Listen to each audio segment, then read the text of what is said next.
Hello YouTube, welcome to episode 6 of the Rise of AUFC. It is Damien, and in real life, it's actually FFA Cup final day. If you haven't watched, 2 episodes ago, we did play the FFA Cup final against Melbourne Victory. Crazy game of football. Please go check that out. I won't spoil the result. Not yet anyway. You can go watch that one. There was also a game in between that, which we played against Western Sydney Wanderers. It was an important game in the league, and I do have another important game in the league today where we played Perth Glory. If you look down here in the results, you can see that, look, you played Victory again, and I didn't show it, and I was not because I didn't want to show it. It's because this game against Perth Glory made a little bit more sense. We had some transfer dealings to deal with, and we had someone's work permit that we will talk about in a second going through on the 19th, and this is the first game after the 19th, and he will debut in this game, this player, which we'll talk about in a second. Plus, with Perth being top and clear of us by 3 points, I thought it made more sense to do that. However, I really wish we did this Melbourne Victory game now. The last game that was played on stream was actually a 2-1 loss to Newcastle last night. That was just after the 1-1 draw with Western Sydney, which was last episode.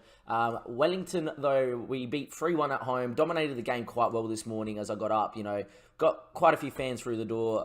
If we can click here, used to be able to click there, you can see we just dominated the game. I'm really liking this system, this possession-based system. It looks like the lads have learnt what they're doing now. We then had something weird happen, right? Essien came to us, our club captain, and with a lot of the figureheads. We weren't happy that Bubba was sold, and we feel like there was a lack of depth in at striker. I felt the same way, and I was like, look, I brought Bruce in as a backup striker anyhow, and my goal was always to go sign someone. Then Bruce goes and does this.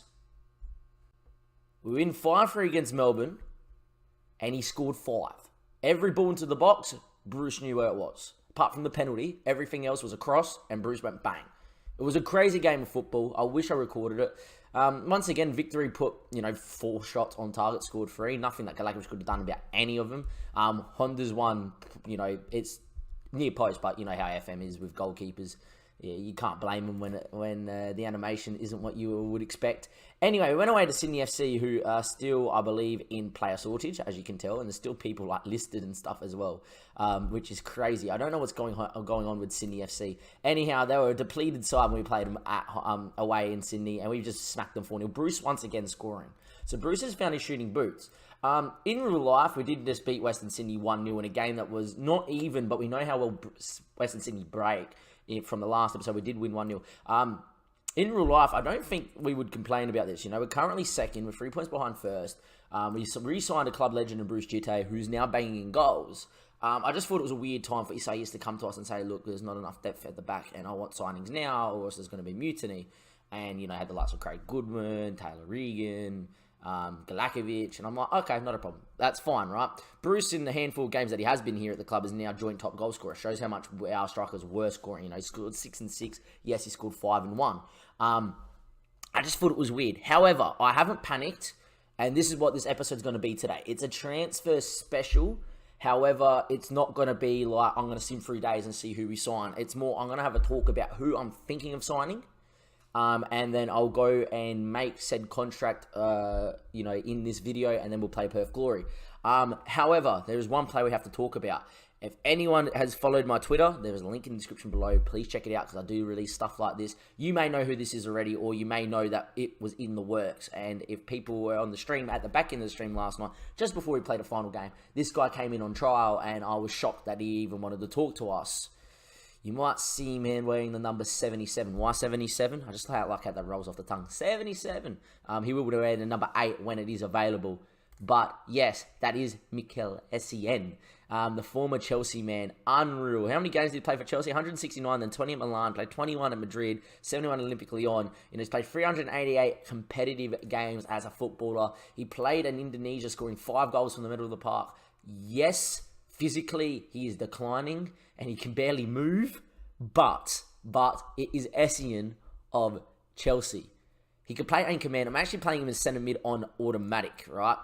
Main reason is that it only relies on his stamina, not the rest of his physical attributes, and it doesn't matter. 5 stamina in the A-League. I don't really matter. I just look at his technicals and his mentals and go, he's going to romp this league apart. He plays short, simple passes, which I like. Shoots with power, which is awesome. Dictates tempo, which I don't mind with 12 passing, and, he's off the ball and his teamwork and his vision's decent. This one might kill him and might mean that we have to take him off in like the 60th minute every game. Arrives late in the opposition box, which means you're going to see a 5 pace, 6 acceleration with 5 stamina Essien going from deep to the edge of the area. But that might mean that he might use those 12 long shots. There's a part of me that wants to play him on deep line playmaker and support, so he looks to hit these long shots and stuff. However, I just don't think that it suits him, or, we play with, say, years playing as a deep line playmaker. I could play with 2 and have him as an anchor man, but I feel like in our system we do need an 8 and a 10 instead of 2 6s. So we'll play Essien a bit further up the field. However, if we go to the squad, you can see there's a number of names that we have here on loan. Now, Miguel I brought in just in case Essien didn't want to come, and he probably would be a better choice physically, but it's Essien. I'm not going to sign him. So I'm going to wait for his trial to end and just let it run out. We then have some players here that we have looked at to coming in this striker role. First one is Dimitra, who's now going to Newcastle Jets. He didn't want to sign with us because of the contract issues. He was like, I'm extremely delighted to join your club. I just don't think you have enough money to pay me. So, the next one's Dario Vidosic, and this might be a player that people know well here in Australia. And is a player that a lot of United fans know well. He spent a couple of years here at Adelaide United, then went to Wellington and went to Melbourne City, who then released him again. Melbourne City, once again in 10th, can't really do it. He went to Nuremberg as well before coming back to Adelaide. He was obviously part of the AIS and went to Brisbane Roar before he did this as well. AIS is the Australian Institute of Sport, and so on and so forth. I can't click on the AIS, which is strange. There probably should be some good regens there if it was available. My theory is this is the Centre of Excellence. When you don't open an Australian database, this is called the FFA Centre of Excellence, I'm pretty sure. And that's where all the regens come through that I've pinched in the past. You've seen other people pinch in the past. Anyhow, the reason why I like Dario so much is he can play 2 spots. He can allow us to play 4-2-3-1, allows us to bring him on as a striker, can play as a winger fairly well, right? And he's still very good physically. I feel like this is a very good signing. And a lot of clubs are interested in him that I don't want him to go to anyone else in the A-League, really. I'm very tempted to get Dario in as well. Dumi is a Congolese player. Now, with foreign players, because we signed Essien, we allowed 1 more foreign player as a whole for 4, right? And then the 5th foreign player has to be from Asia, and there is 1 Asian player from South Korea down the list. Domi's just really well-rounded, and he's got very good finishing. The pace probably isn't as high as I would like in a poacher. However, his off the ball make up for that. I feel like he could bank in goals, but it depends if he wants to talk to us or not. Would he actually? See, this is the thing that I keep getting. I know Dario wants to talk to us because I've already not put a contract in, but I've already looked at it because I was going to and then decided against it in the end. As I get notifications. We don't want that. There we go. Apparently I have Facebook open because I was releasing Essien and stuff. Anyway, Nick now on it. There we go. He's just a target man, very similar to what GTA likes. But I do like that if you put him as a poacher on attack, he can play. He's got decent pace, good determination, great off the ball, great headering. I feel like this guy's really good. Is Nick? Once again though, this message is the problem. Next one is Han. Han is the South Korean I talked about. Now he can play as a winger either side as well as a striker, which I love because it's just the depth off the bench. Very similar to Dario Vidosic. Like if I go, he's once again doesn't feel like he will. And then Nunez, I'm pretty sure from Spain. He's got good potential, but I wouldn't really sign him. With that in mind, I think it's just Dario's just going to have to come in. I could have signed him 2 days ago. Okay, not a problem. I don't know what's going on here, but I could have signed him 2 days ago before I brought him on a trial. I don't know if maybe keeping people on trial does this. I'm going to try and terminate it and try re-sign him later, but that's who we're going to chase is Dario Vidosic, that's for sure. Like, can we do the same here with maybe like Han, for instance? We might try that as well. It might be a bug. Because I literally was about to go 700k is what he was asking for. I was about to go grab it, and then he goes. Now we're getting that message as well. It only seems like with people that are on loan. Anyhow, I'm getting messages left, right, and center. I haven't got messages all morning. Look at this, ladies and gentlemen. It's all happening here. Messages everywhere. With people liking that we are signed Essien. Anyhow, we do need to find someone. I nearly need to chase Dario Vidosic down, I reckon. Anyhow, we've signed Essien. We need strikers. There is a couple people we will talk about in my shortlist, though, that we could sign in. Ollie isn't too bad, but unfortunately for us, he's probably a little bit too expensive and his wage. Kang Su is another player that we could bring in. He actually just looks very good and well-rounded, and he's extremely interested. And his wage demands aren't too much. I think I can play up to about 3K myself. And then there was one more. It was a Brazilian. Was it David? He was a poacher and he was good, but it wasn't that. It was one with Brazilian. Who's the Brazilian? Oh, Jonathan Rees. There we go. Rees, if I wanted to win the league this year, which I do, right, don't get me wrong, I would chase this guy to the hilt. I think he's got decent wage and his cost isn't too high. And we'll just put in a lot of clauses anyway. Like, I'll just do this. We might even do it.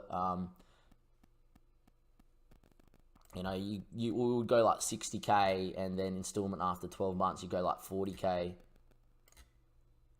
And then we'd probably go like after international appearances of 5 games, you give him another 100K. And after league appearances of 50, you give him a little bit more as well. We'll give him like 60K and just see what they say. I said they want 110 up front. I don't want to kill my wage. I want to do that. But I'm happy to go and up to 73 over 2 months. League appearances, I don't mind because we might not even be here in 50 games time for Adelaide United. Because our proper save would have started. And I actually don't mind that being slightly higher because he's never going to play for Brazil. So, suggest. Alright, well, it looks like a big offer, but it's not. And it should be fine. Anyway, so we got this game here. We got Jite up front. Goodwin Kiddo is going to play. I think Halloran is back. He's not good enough for the bench. I'm going to go slightly more defensive off the bench. Stammer's going to be on the bench as backup to Jite. That's another thing is, there's a lot of strikers here at the club that got big potential, but it looks like the squad doesn't want to rate around for that, which is fair. Simon, Chris, Vince, Leah, and Stammer there on the bench. Obviously, we've got a lot of these players there.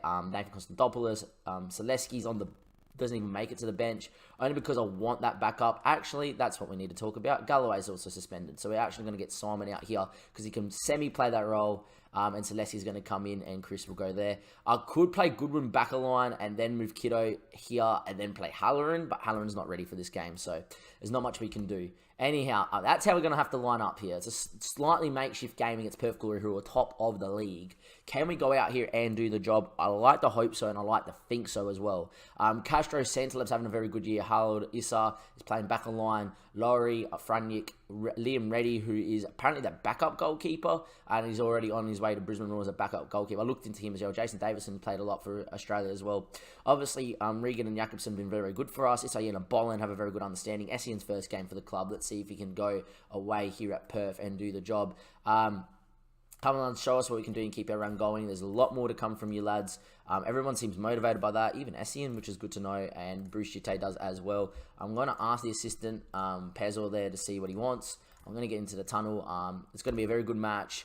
I'm focusing on what we can do rather than what they can do. As we're here in Perth, here's with the teams walk out, in our huddles now, having a chat. And there we go. Santalab now on the ball. Finds Kilkenny. Kilkenny now into Laurie, into Mercila. Finds Franyik, another player that's played a lot for Australia as well. And in we go. I'm just looking for us to go out here, dominate the ball, and off we go. We're getting a lot of messages that Essien and Bolland and Goodwin are, Jaden, they would like a rest. I've just been resting them at training and then playing them in games. And they seem to be lasting games, which is good. But they keep telling me that they're tired. A free kick here with our trademarks around the keeper. Keeper comes for it. He missed it. And Taylor Regan, in the end, all he had to do was put it on target, and he's put it over the bar. Still 0-0 here, 23 minutes played. Perth coming forward, though. Harold, his ball back post. Moroney heads it away. He could have brought it down and ran with it. Instead, he heads it out, and only as far as the Perth Glory midfield. And Philance Kilkenny into Marcella. Marcella's ball. That's a great ball over to Harold. Look at it spin back into Harold's path. Good ball in. Santaleb gets up. He doesn't win it. Harold keeps it in. He cuts it. It's tackled. It's in. That's becoming a little bit of a theme on FM19. I don't particularly like it. Like when the full game comes out, it gets patched. I don't mind the occasional one where, the ball comes in and the player slides to win it. I just don't like it that this is becoming a theme when balls go into the box and the striker tackles it into the back of the net. I just don't think it's as realistic. Anyhow, good finish by Santalab in the end to even get something on it as well from Harold's cross. And Galakovic is beaten there and we are 1-0 down. I just, let me know if you've been seeing that a lot in your beta saves. I've just been seeing it a lot. I've seen Jite score one last game. I've seen, plenty of people in previous episodes score them as well, where they just slide in and win the tackle. Issa is from the free kick. Hits it! Liam Reddy, what a save. He's gone big there, Liam. It was a good free kick. It was a good save. Can we watch that one back? It would be nice. Anyway, he's about to run in. Let's get that one behind the goal. We can really see how Letty goes trailing hand here as this one goes over the wall. Curling away. Just didn't get enough on it, was he say yes. Already makes a great save, though. Nearly was that one. 1-1 here. And at halftime, it is going to be Perth Glory 1. Adelaide United 0. We're keeping the ball well. Unlucky, boys, because I feel like we're actually playing quite well. We need to move that back, obviously, to direct the cam, and off we go. I favour us to get a goal here. It's just a matter of if we can. If we can create something clear-cut. As it's another highlight. Essien there on the ball. Finds Lux Jakobsen and then Morone. You didn't get on that one. Santalab now. Still running with Santalab. Can we press in here? Instead, that's a great ball in a Diego. Castro hits it near post. And in the end, it is wide. Garkovic narrowing the angle just enough. I'm going to tell them to get creative. Can we just work something here? It looks like the right-hand side. So Goodwin's side is the tired side for Franjic. There we are. Frustrated, are they? Is Perth. All right. Can this be a highlight? If not, we're going to start thinking about changing it. As Rashuda's ball goes out wide here to Harold. His ball over the top. That's a great ball in a Santalab. Can the defense catch him? He can't. Santalab's 1v1. What a strike. And we're not even going to wait around. I feel like we are going to go to a more attacking system. This is where it would be nice to have Dario Vidosic or the Hang to come into this role. Instead, we are going to move to a 4-2-2-2. And we're going to bring Stammer on in here as a poacher on attack and see if Stammer can get us a goal back into this. We are going to do that. In terms of us, we're on team instructions as well. I want us to be a bit wider, passable in the space. Play through the middle and don't work the ball into the cross, into the box. Let's just go a little bit more direct. In the meantime, though, time's ticking away here. We need something to give here. Nothing's given. I'm going to get Zaleski on for Essien. He's had a very decent start to his campaign, but I'm just going to get him on as a central midfielder on attack. Really bombing on. Kidder's going to go a little bit more inside forward on attack. Get Maroney bombing on. We're going to get Simon bombing on, even though it's his non-preferred side. We're going to go very attacking, obviously. Not going to play out. We're going to go pretty much extremely direct and extremely higher. Pass the ball into space. Counter press, distribute quickly, obviously, as well. A much higher engagement. Going to be quite narrow, though, when we do lose the ball and try and win it in the middle of the park and then exploit. Done with that. Confirm the changes. Let's hope that pays off. But I feel like we've been FM'd a little here. At the same time, we haven't been clear-cut. It doesn't even look like we're going to create a chance. Doesn't look like it at all. I am struggling this year on FM to find late goals. Last year on FM18, I think a lot of people, HK was a prime example. Just, switching to a tactic that we had with a 4-3-3. It was a little bit more direct, and we always found a late goal. You just knew that, especially in the HK save or in the Liverpool save, the goal was always coming for us. On FM19, I feel like that's coming back because of the way the tactic screen is. Not anything against the tactic screen. It's a bit harder. You can't go to, not overload because you just go very attacking. But, you can't tell them just, let's go direct. Let's go in behind. You can tell them to pass in the space, but that could mean they're passing the space out wide. You can't tell them that pump the ball over the top, looking to find the space over the back four anymore. Anyhow, we do lose that one there. I'm wondering if that's a bug, right? Would Rees come? Vidosic trial finishes. So he's on a free transfer. Approach the sign. We can meet it. I don't get this at all. Can't make a signing. We're gonna have some mutiny with the players if we can't make a signing. So we'll see how we go. Anyhow, ladies and gentlemen, boys and girls, that is going to be the end of episode 6 of the Rise of AUFC. That puts us a fair way back in terms of winning the league. In saying that, though, it's not like it's major, because if you finish in the top 6, you go to the playoffs, you play off, and then you try and win it. Seeding makes a bit of a difference. In terms of an next episode we might be the Sydney FC episode, just so we can see if Sydney FC actually made signings and improved their squad. Something tells me they won't. We'll do Sydney FC. We'll probably be on stream, not tonight because I'll be at the FFA Cup final in real life. And then we'll probably stream the back-end run-in and the playoffs as well, as we will probably make the playoffs, it's fair to say, at the moment. You never know. Brisbane down there in 15th for going on a losing streak. Anyhow, it's going to be the end of the episode. Link to the description, Twitch, so you can obviously see when we go live and come watch. Twitter as well, so you can keep updated with who we sign, as well as, when we're going live, when a video goes live as well, and etc., etc. Obviously, there's a link to our Facebook as well. Pretty much the same thing as the Twitter. In saying that, though, that's more for like my Facebook friends who don't want to see it all on my wall, just in a dedicated page. Give the YouTube a subscribe. Unfortunate to lose there, I feel, against Perth Glory. But anyhow, it's a loss nonetheless. Enjoy the rest of your day or night, ladies and gentlemen, boys and girls, wherever you're watching from. This is Damien signing off with Adelaide United from episode 6 of The Rise of AUFC.